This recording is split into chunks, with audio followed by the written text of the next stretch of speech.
Hey everyone. I'm going to talk about Call of Duty Black Ops and an announcement that I find really, really interesting. Uh, they are going to be releasing their modding tools, or at least that's what they say. There's a chance that they're gonna do it, but they're not currently promising. The modding tools will include, well, the ability to make mods. We'll get back to that in a second. And the ability to make maps. I'm imagining the ability to make maps is going to be an awful lot like what it was for Call of Duty 4.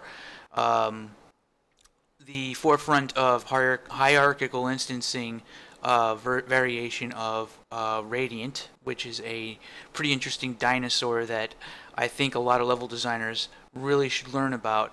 But mostly the hierarchical instancing is what I tend to find to be the most compelling part to pay attention to here, because this is the best implementation of that style of level design I have ever used. There are other editors out there that support this to lesser degrees. This one is the Mac Daddy when it comes to that. Um, so with that said, the modding side of it, I'm gonna get back to that. The modding side of this is going to be interesting because I don't know if this means that it'll be like a couple of checkboxes that you can just like click and change how the game plays, or if this is actually going to be like full on C++ fucking changing shit, man, and and that would end up coinciding with their unranked dedicated servers. So they have not only is that an indication, okay, we know for sure that there's dedicated servers, but also that coincides with the idea, at least, that we would be getting some form of actually being able to modify the game, like in a significant way, modifying the game. So, with all that said, we have like dedicated servers, we have actual modding tools, level design tool that is something that should be looked at by lots and lots of people because it is actually really badass. With all that said, um, there's something else to consider about this that I think is even more important. Something that stands out even more than all of the other stuff. This actually caught my attention because it potentially indicates a possibility that we're actually looking at a change in how they are thinking about Call of Duty. The devs are practicing a possibility of thinking about their. So this is a fundamental difference. When you release the development tools, you're going to get very, very different environment, right? That means that they're thinking about it that way. And I think that one of the important things to consider when somebody changes how they think about something is that you really modify where you end up. Like if you're always doing the same thing over and over again, you're going to get fairly similar results.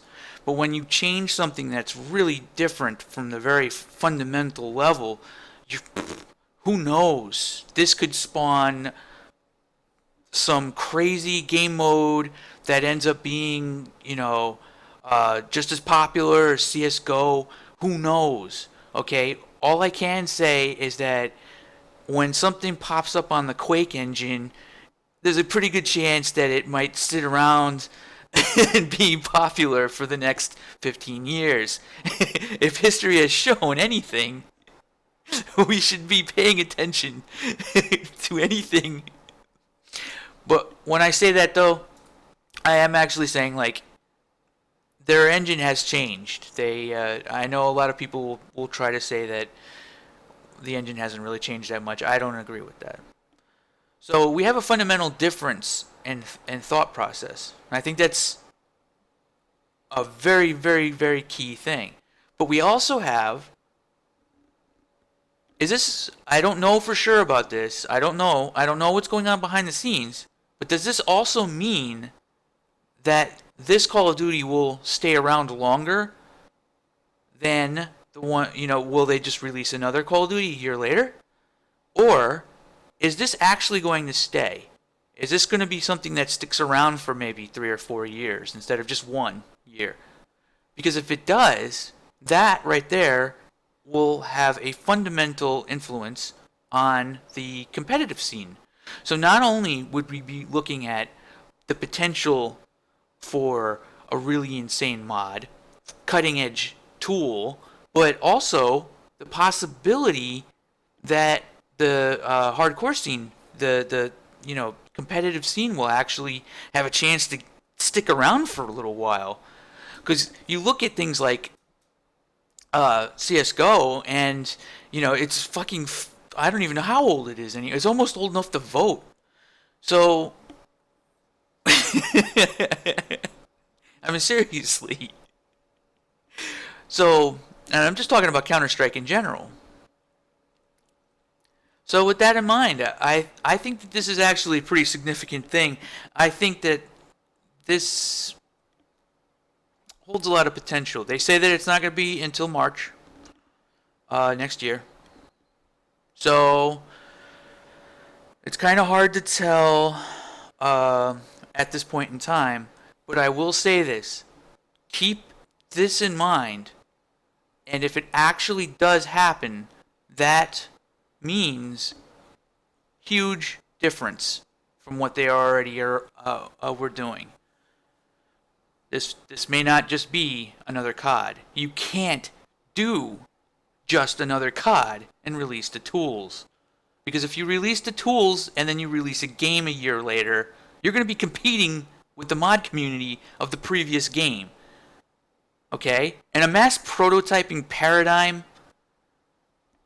with a survival of the fittest structure, there's no way. That would be really insane. So this is probably a double down, but I'd probably actually describe it more as a Hail Mary. This may also be influenced by the profit sharing models that we're seeing commonly popping up on Steam. The 30-30-40 split, which it may not sound like very much, but actually is pretty good. But I think that a lot of artists are different. I think it's important to recognize that there are a lot of artists out there, and some of them are gonna want to just release their shit for free, and some of them are going to want to put a paywall on it, and it's really up to the artist. If you ask me, each individual, it's always important that each individual utilizes their own critical thinking to determine whether or not they want to sell something that they're working on. In the case of just making skins for guns, and stuff like that, it kind of makes sense to just sort of slap a one thing fits all kind of mindset. But when it comes to modding, how do you even put a value on what could possibly be the next CS:GO?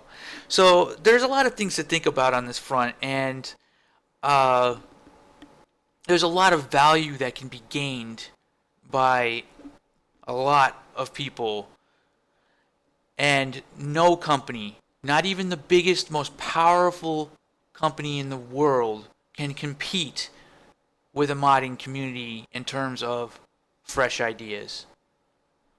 And fresh ideas is exactly what I would say COD needs.